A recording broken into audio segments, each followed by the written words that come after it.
Gravestone doji के विषय में विस्तार से बताऊंगा। ग्रेवस्टोन डोजी कैंडल स्टिक का ही एक पैटर्न है। ग्रेवस्टोन डोजी का नाम जापान के लोगों ने कब्र के पत्थर के ऊपर रखा है। कब्र का पत्थर क्या होता है यह आप सब जानते ही हैं। जिसके ऊपर मरने वाले का नाम या उसके विषय में कोई बात लिखी हो उसे ग्रेवस्टोन या कब्र का पत्थर कहते हैं। ग्रेवस्टोन डोजी चार्ट में दो प्रकार से दिखाई दे सकता है। यह दोनों प्रकार आप वीडियो में देख सकते हैं। इन दोनों कैंडल में तीन बातें एक समान होती है। इनका ओपन प्राइस और क्लोज प्राइस एक समान होता है। इनकी अपर शेडो लंबी होती है। इनमें कोई रंग नहीं होता है। ग्रेवस्टोन डोजी मंदी को प्रदर्शित करने वाली कैंडल है। इसका मतलब यह है कि अब वस्तु में तेजी का समय समाप्त हो गया है और मंदी की शुरुआत होने वाली है। ग्रेवस्टोन डोजी को अगर आप इंट्राडे चार्ट में देख रहे हैं तो एक बात हमेशा ध्यान रखिए कि यह चार्ट में हाई बनाए, और यदि आप हिस्टोरिकल चार्ट में देख रहे हैं तो यह कम से कम 25 दिन का हाई बनाए तो यह बहुत अच्छी तरह से काम करेगा। यदि ग्रेवस्टोन डोजी चार्ट के बीच में बनता है तो इसका कोई महत्व नहीं रहता है। आइए अब चार्ट में हम ग्रेवस्टोन डोजी को देखते हैं। जैसा कि आपको चार्ट में ग्रेवस्टोन डोजी दिखाई दे रहा है, यह चार्ट में हाई बना रहा है। अब मैं आपको बताना चाहूंगा कि ग्रेवस्टोन डोजी की मदद से हम मार्केट में सेलिंग कैसे करें। डोजी से पहले जो कैंडल है, प्राइस जब तक उसके नीचे नहीं आ जाता तब तक आपको सेलिंग नहीं करना है। प्राइस जब नीचे आ जाए तो यह हमारे लिए सेलिंग करने का सिग्नल है या कंफर्मेशन है कि अब मार्केट में सेलर की पकड़ मजबूत हो गई है। यह समय हमारे लिए सही है जब हम सेलिंग करें।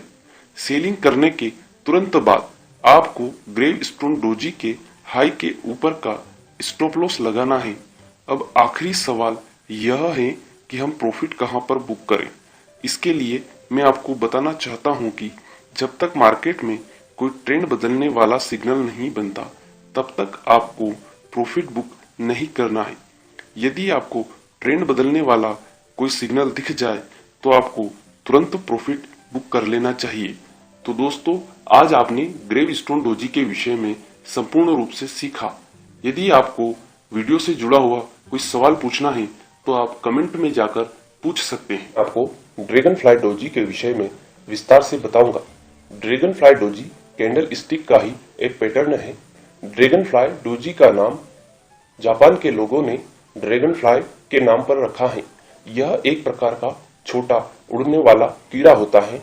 आपने इसे खेतों में या फिर मैदानों में बारिश के समय आसमान में उड़ते हुए जरूर देखा होगा। दोस्तों, ड्रैगन फ्लाई डोजी चार्ट में दो प्रकार से दिखाई दे सकता है। यह दोनों प्रकार आप वीडियो में देख सकते हैं। इन दोनों में तीन बातें एक समान होती है। पहली बात कि इनका ओपन प्राइस और क्लोज प्राइस एक समान होता है। दूसरी बात कि इन दोनों की लोअर शेडो लंबी होती है। और तीसरी बात कि इनमें कोई कलर नहीं होता है। ड्रैगन फ्लाई डोजी तेजी को दर्शाने वाली कैंडल है। इसका मतलब यह है कि अब वस्तु में मंदी का समय समाप्त हो गया है और अब तेजी शुरू होने वाली है। ड्रैगन फ्लाई डोजी को अगर आप इंट्राडे चार्ट में देख रहे हैं तो एक बात ध्यान रखिए कि यह लो के साथ बने, और यदि आप इसे हिस्टोरिकल चार्ट में देख रहे हैं तो यह कम से कम 25 दिन के लो के साथ बने, तभी यह काम करेगा। अगर ड्रैगन फ्लाई डोजी चार्ट के बीच में बनता है तो इसका कोई महत्व नहीं रहता है। आइए अब चार्ट में ड्रैगन फ्लाई डोजी को देखते हैं। जैसा कि आपको चार्ट में ड्रैगन फ्लाई डोजी दिखाई दे रहा है, यह चार्ट में लो बना रहा है। और अब मैं आपको बताता हूं कि ड्रैगन फ्लाई डोजी की मदद से हम बाइंग किस प्रकार करें। डोजी से पहले की जो कैंडल है, प्राइस जब तक उसके ऊपर नहीं आ जाता तब तक आपको बाइंग नहीं करनी है। प्राइस जब ऊपर आ जाए तो यह हमारे लिए बाइंग करने का कंफर्मेशन या सिग्नल है कि अब मार्केट में बायर की पकड़ मजबूत हो गई है। यह समय हमारे लिए सही है जब हम बाइंग कर सकते हैं या खरीदी कर सकते हैं। खरीदी करने के तुरंत बाद ड्रैगनफ्लाई डोजी के लो के नीचे का स्टॉप लॉस लगा दीजिए। अब आखिरी सवाल यह है कि हम प्रॉफिट कहां पर बुक करें। तो इसके लिए मैं आपको बताना चाहता हूं कि जब तक मार्केट में कोई ट्रेंड बदलने वाला सिग्नल नहीं बन जाता तब तक आपको प्रॉफिट बुक नहीं करना है। यदि आपको कोई ट्रेंड बदलने वाला सिग्नल दिख जाए तो आपको तुरंत प्रॉफिट बुक कर लेना चाहिए। तो दोस्तों, आज आपने ड्रैगनफ्लाई डोजी के विषय में सीखा। यदि वीडियो से जुड़ा हुआ कोई भी सवाल आपके मन में है तो आप कमेंट बॉक्स में जाकर पूछ सकते हैं। हैमर इसलिए है क्योंकि यह एक हथौड़ी के जैसा दिखाई देता है। हैमर तेजी को प्रदर्शित करने वाली कैंडल है, इसलिए यह मार्केट के बॉटम पर ही बनती है। यह कैंडल तब बनती है जब मार्केट में लंबी मंदी के बाद आखिरी कैंडल के दिन मार्केट क्लोजिंग के समय अच्छी तरह कवर होकर या ओपन प्राइस के पास आकर बंद होती हैं। इसका मतलब यह होता है कि अब मंदी का ट्रेंड खत्म होने वाला है और अब तेजी की शुरुआत होने वाली है। हैमर जब भी बनता है तो इसकी शेडो उसकी बॉडी की तुलना में दुगुनी या उससे ज्यादा होती है, या कहें कि जितनी बॉडी है उससे डबल शेडो होनी चाहिए। इस कैंडल में रंग का कोई महत्व नहीं है, पर यह तेजी की कैंडल है तो हरे रंग की बने इसे ज्यादा अच्छा माना जाता है। हैमर 4 प्रकार से बनता है। इन चारों प्रकार को आप चित्र में देख सकते हैं। यह चारों एक ही काम करते हैं। बनने के बाद यह कितनी तेजी होगी इसके विषय में कुछ कहा नहीं जा सकता, पर ज्यादातर यह अच्छा परिणाम देता है। कन्फर्मेशन मिलने के बाद ही खरीदी करने से फायदा जरूर होगा। मान लीजिए कि चार्ट में कल हैमर बना था और आज भाव तेज खुले हैं, या कहें कि हैमर के क्लोज के ऊपर खुले हैं, तो यह हमारे लिए कंफर्मेशन है कि हमें अब खरीदी करनी चाहिए। आइए इसे अब हम चार्ट से समझते हैं। आपको चार्ट में हैमर दिखाई दे रहा है, तो अब ट्रेड करने के लिए हैमर के हाई के ऊपर बाय करना है और हैमर के लो के नीचे का स्टॉप लॉस लगाना है। और मार्केट जब तक तेजी दिखाता है तब तक हमें अपनी पोजीशन के साथ खड़े रहना है। उसके बाद हमें प्रॉफिट बुक करना है। Hammer intraday chart, daily chart और वीकली चार्ट में भी बन सकता है। इन तीनों चार्ट में हैमर का बहुत महत्व है। बस ध्यान देने वाली वह बात यह है कि हैमर के हाई के ऊपर खरीदी कीजिए और हैमर के लो का स्टॉप लॉस लगा दीजिए। तो दोस्तों, आज आपने हैमर के विषय में सीखा। वीडियो से जुड़ा कोई भी प्रश्न हो तो आप कमेंट में जाकर पूछ सकते हैं। आज मैं आपको इन्वर्टेड हैमर के विषय में विस्तार से बताऊंगा। इन्वर्टेड हैमर कैंडल स्टिक का ही एक पैटर्न है। Inverted hammer bullish candle stick pattern है, या कहें कि यह तेजी को प्रदर्शित करने वाला कैंडल स्टिक पैटर्न है। इसका मतलब यह है कि अब वस्तु में मंदी का समय समाप्त हो चुका है और अब तेजी की शुरुआत होने वाली है। इन्वर्टेड हैमर जब भी बनता है तब उसकी शेडो उसकी बॉडी की तुलना में दुगुनी या उससे ज्यादा लंबी होती है। इस कैंडल में रंग का कोई महत्व नहीं है, लेकिन यह तेजी को प्रदर्शित करने वाली कैंडल है, तो यह हरे रंग की बने तो इसे ज्यादा अच्छा माना जाता है। इन्वर्टेड हैमर 2 प्रकार से बनता है। यह दोनों प्रकार आप वीडियो में देख सकते हैं। यह दोनों एक ही काम करते हैं, बस इनके ओपन प्राइस और क्लोज प्राइस में अंतर होता है। यह कैंडल हैमर की ठीक उल्टी होती है। इन्वर्टेड हैमर में आपको 4 बातें हमेशा ध्यान रखनी चाहिए।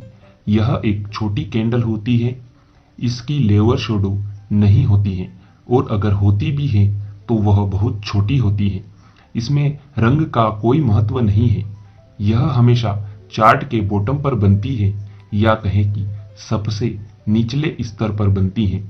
अब मैं आपको बताता हूं कि इन्वर्टेड हैमर कैसे काम करता है। मान लीजिए कि कल चार्ट में इन्वर्टेड हैमर बना था और आज की जो नई कैंडल है वो इन्वर्टेड हैमर के क्लोज प्राइस के बराबर या उससे ऊपर ओपन होना चाहिए। दूसरे शब्दों में कहें तो प्राइस गैप में ओपन होना चाहिए। यह तेजी के लिए हमारे लिए पहली कंफर्मेशन है। इसके बाद जब प्राइस इन्वर्टेड हैमर से जो पिछली कैंडल है उसके ऊपर नहीं आ जाता तब तक हमें खरीदी नहीं करनी चाहिए। जब प्राइस ऊपर चला जाए तो यह हमारे लिए खरीदी करने की दूसरी कंफर्मेशन है। इसके बाद हमें मार्केट में खरीदी करनी चाहिए। आइए अब इन्वर्टेड हैमर को चार्ट में समझते हैं। आपको चार्ट में लंबी गिरावट के बाद इन्वर्टेड हैमर दिखाई दे रहा होगा और अगली कैंडल इन्वर्टेड हैमर से क्लोज प्राइस के ऊपर या गैप में ओपन हो रही है। प्राइस जब इन्वर्टेड हैमर से पिछली कैंडल के ऊपर चला जाए तो उस समय हमें खरीदी करना चाहिए और खरीदी करने के तुरंत बाद इन्वर्टेड हैमर के लो के नीचे का स्टॉप लॉस लगाना है, क्योंकि स्टॉप लॉस लगाना बहुत जरूरी होता है। इसके बाद मार्केट में जब तक कोई ट्रेंड बदलने वाला सिग्नल नहीं बन जाता तब तक हमें प्रॉफिट बुकिंग नहीं करना है। जब आपको कोई ऐसा सिग्नल दिख जाए जो मार्केट का ट्रेंड बदल सकता है तो आपको तुरंत प्रॉफिट बुक कर लेना है। तो दोस्तों, आज आपने इन्वर्टेड हैमर के विषय में सीखा। उम्मीद है आपको यह जानकारी पसंद आई होगी। अगर वीडियो से जुड़ा हुआ कोई भी सवाल आपके दिमाग में है तो आप कमेंट बॉक्स में जाकर पूछ सकते हैं। आपको हैंगिंग मैन के विषय में विस्तार से बताऊंगा। दोस्तों, हैंगिंग मैन कैंडल स्टिक का ही एक पैटर्न है। जापानी लोगों ने इसका नाम एक फांसी पे लटके हुए आदमी के ऊपर रखा है। यह चार्ट में कुछ इसी प्रकार से दिखाई देता है। हैंगिंग मैन मंदी को प्रदर्शित करने वाली कैंडल है। इसका मतलब यह है कि अब वस्तु में तेजी का समय समाप्त होने को है और मंदी की शुरुआत होने वाली है। हैंगिंग मैन जब भी बनता है तो उसकी बॉडी की तुलना में उसकी शेडो दुगुनी या उससे ज्यादा लंबी होती है। यह हमेशा चार्ट के टॉप पर बनता है या कहें कि चार्ट के सबसे ऊपरी भाव पर बनता है। हैंगिंग मैन में रंग का कोई महत्व नहीं है, पर यह मंदी को दर्शाने वाली कैंडल है तो यह लाल रंग की बने तो इसे ज्यादा अच्छा माना जाता है। हैंगिंग मैन चार्ट में आपको दो प्रकार से दिखाई दे सकता है। यह दोनों प्रकार आप वीडियो में देख सकते हैं। यह दोनों एक ही काम करते हैं। हैंगिंग मैन जब भी चार्ट में बनता है तो आप एक बात हमेशा ध्यान रखिए कि हैंगिंग मैन का जो ओपन प्राइस है वो पिछली कैंडल के क्लोज प्राइस के बराबर या उससे ऊपर होना चाहिए, तभी हैंगिंग मैन अच्छी तरह से काम करेगा। मान लीजिए कि कल चार्ट में हैंगिंग मैन बना था और आज भाव हैंगिंग मैन के क्लोज के नीचे खुलता है, या दूसरे शब्दों में कहें कि अगली कैंडल गैप में खुलती है, तो यह हमारे लिए एक तरह का सिग्नल या कंफर्मेशन है कि अब हमें मार्केट में बिकवाली करनी चाहिए। आइए अब हम इसे चार्ट में समझते हैं। चार्ट में आपको हैंगिंग मैन दिखाई दे रहा है और अगली कैंडल गैप में खुली है, तो अब हमें इसमें ट्रेडिंग करने के लिए हैंगिंग मैन के हाई के ऊपर का स्टॉप लॉस लगाना है और सेलिंग करनी है। और जब तक मार्केट में कोई ट्रेंड बदलने वाला सिग्नल नहीं बन जाता है तब तक हमें अपनी पोजीशन के साथ खड़े रहना है। अगर आपको कोई ट्रेंड बदलने वाला सिग्नल दिख जाए तो आपको तुरंत प्रॉफिट बुक कर लेना चाहिए। बस इसमें ध्यान देने वाली बात यह है कि हैंगिंग मैन और उसके बाद वाली जो कैंडल है दोनों में गैप हो या गैप में ओपन हो तो यह अच्छी तरह से काम करेगी। तो दोस्तों, आज आपने हैंगिंग मैन के विषय में विस्तार से सीखा। वीडियो से जुड़ा हुआ कोई भी सवाल आपके दिमाग में हो तो आप कमेंट बॉक्स में जाकर पूछ सकते हैं। मैं आपको शूटिंग स्टार के विषय में विस्तार से बताऊंगा।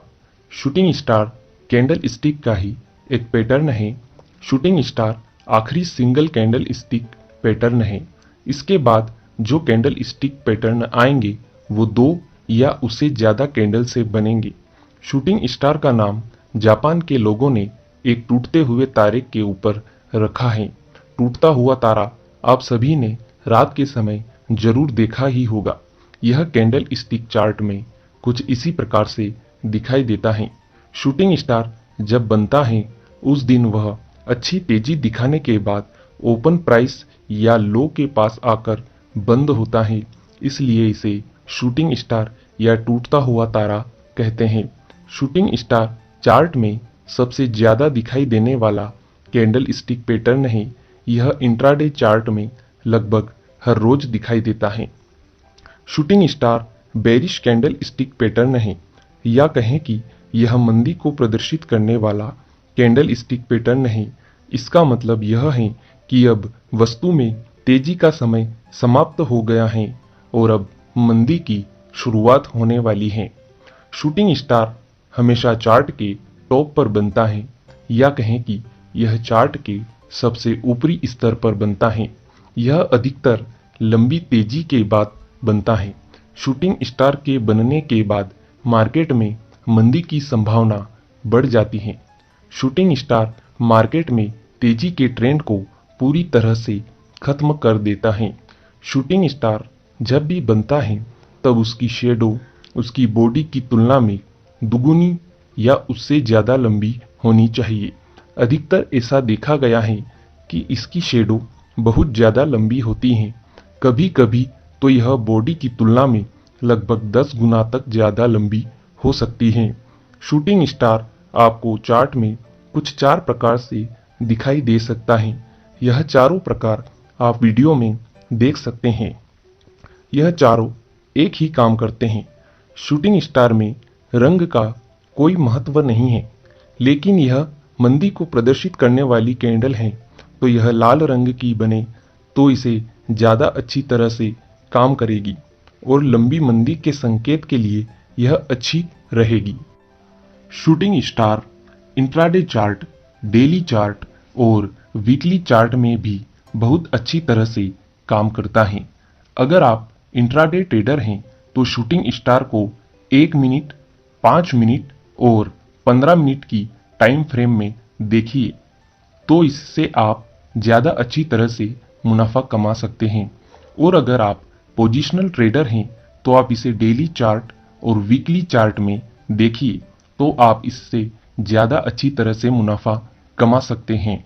शूटिंग स्टार के साथ एक और चीज है जो आपको जानना बहुत अधिक आवश्यक है, वो है वॉल्यूम। शूटिंग स्टार के साथ वॉल्यूम का बहुत अधिक महत्व है। अब आप शायद यह सोच रहे होंगे कि वॉल्यूम क्या होता है। वॉल्यूम टेक्निकल इंडिकेटर होता है। टेक्निकल इंडिकेटर के विषय में मैं आपको आने वाले वीडियो में बताऊंगा। अभी मैं आपको वॉल्यूम के विषय में विस्तार से बता देता हूं।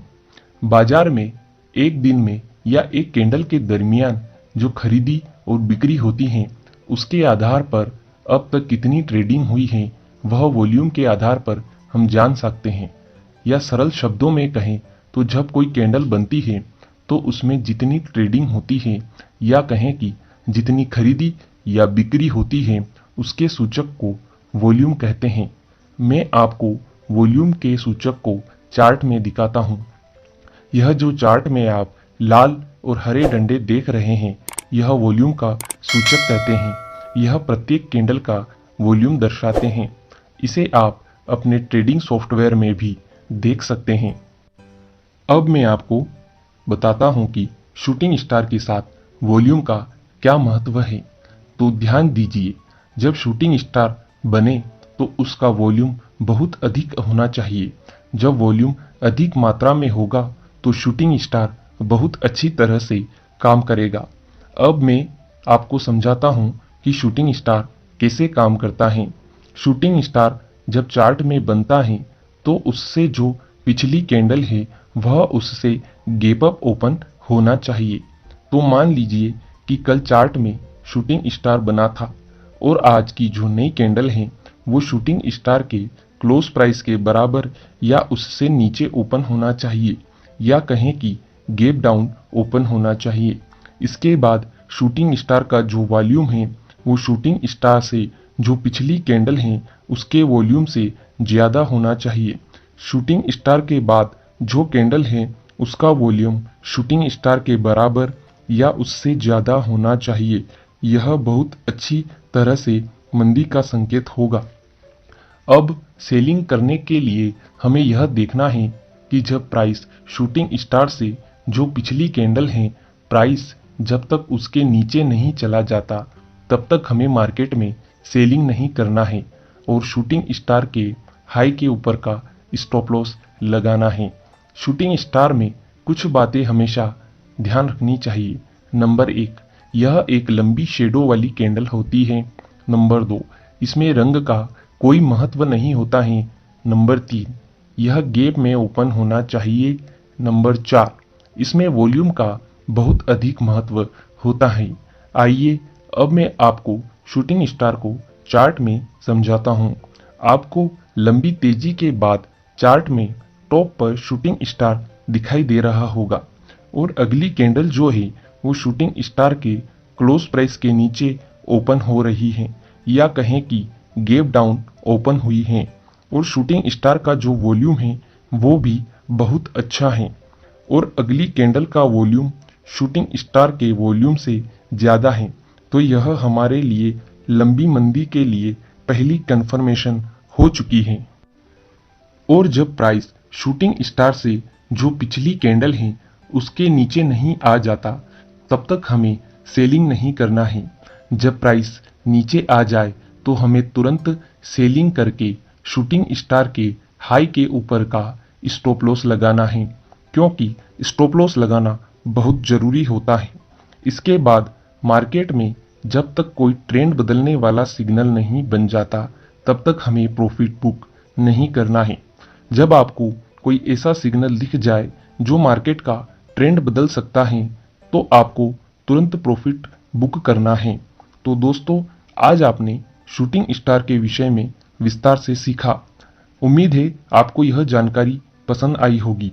अगर वीडियो से जुड़ा हुआ कोई भी सवाल आपके दिमाग में है तो आप कमेंट बॉक्स में जाकर पूछ सकते हैं।